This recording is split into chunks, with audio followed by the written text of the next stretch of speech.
Ernesto Hoost, K1 four-time champion.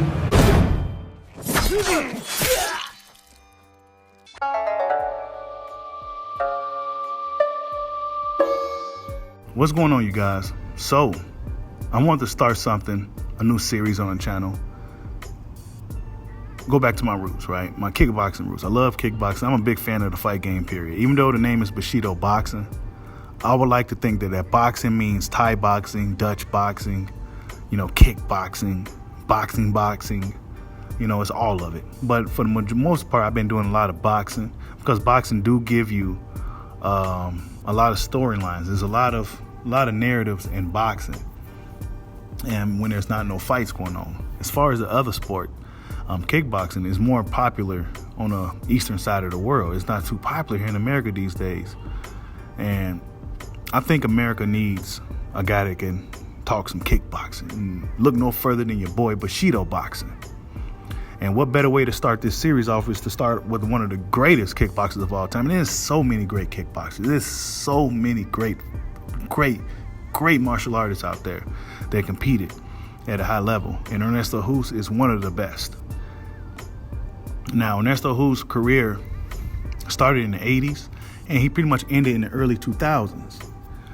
He fought in the golden era of K1, four-time K1 world champion, which is an incredible feat. Fought a who's who in the kickboxing world. He took some losses now, okay? When we talking kickboxing, Muay Thai, MMA even, some of the greatest fighters in those sports took losses, It's not like boxing where a guy can retire undefeated, where they can kind of pick and choose who they want to fight or dictate their careers. A lot of these kickboxers and Muay Thai guys, they fight in tournaments in one night.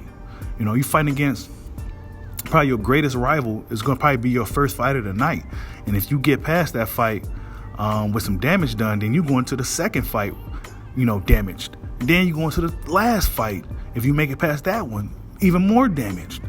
So it was a really, really test of will and just manhood, okay? That's just how it was back then, and that's still how kickboxing does it today. Glory just had a heavyweight tournament this past weekend. So kickboxing is a really good sport. It's just not really popular here in America, and I don't think a lot of the American fight fans know who a lot of these guys are. And then look no further than your boy Bushido Boxing. I'm going to put you guys on game, because boxing is leaving a lot to be desired, and I'm going to start off with some of the greats, and then I'm going to move on to some of the more modern guys, because to be honest with you guys, I'm kind of rusty with my kickboxing knowledge, and I'm looking to get back into it, man. I love kickboxing. Those guys really put in a lot of good work, and it deserves to get noticed, even here in America, which is not. It's not really. It's just so much going on here in America. Your top athletes, your top conditioned men or women are playing basketball and doing other things now. So the combat sports stuff is like, it's one of those things to where if this guy really wants to do it. But Ernesto Hoost is one of the best to do it. And what he was really known for was not only his vast skill set, but his vicious low kicks.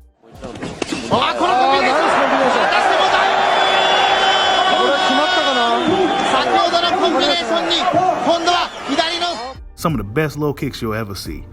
And it wasn't the fact that he had a lot of power, damaging power or velocity when he whipped his hips to throw the kicks.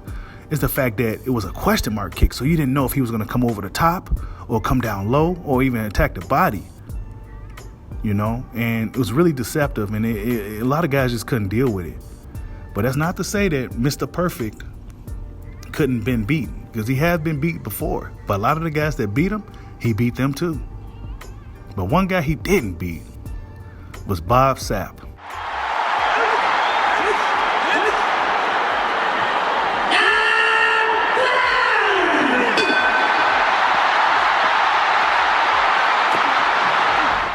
And I'm sure a lot of you guys may be familiar with Bob Sapp. He's an American guy, former football player. I forgot which team he played for.